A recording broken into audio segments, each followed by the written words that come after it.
Typical life of a real estate agent.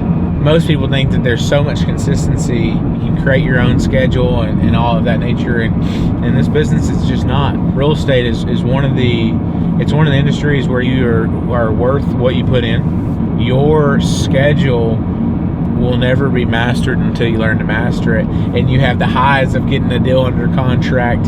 And then so like, let's go through the process of a deal under contract. You go out, you put it on the market, you market it, and you get a contract on it, right? There's a gap between those.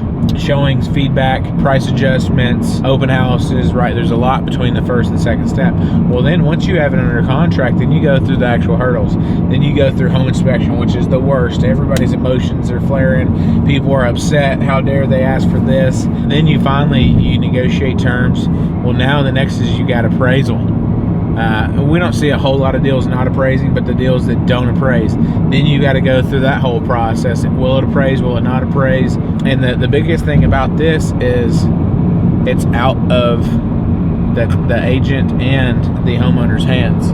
It's a third-party opinion. Now, obviously, they've got to be able to support their appraisal, but this is a toughie. When deals don't appraise, people freak out.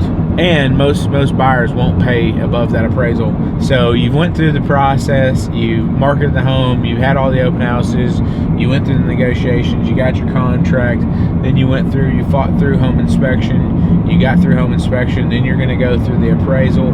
The appraiser comes out, does a measurement on the house, goes and pulls comps, takes pictures of the property. Now you've gotten through the appraisal. What's next? Now we're gonna go through the underwriting process to make sure that all the loan requirements have been satisfied, and then you have that fifth part of the transaction, the closing day, the glory day, the almighty closing day.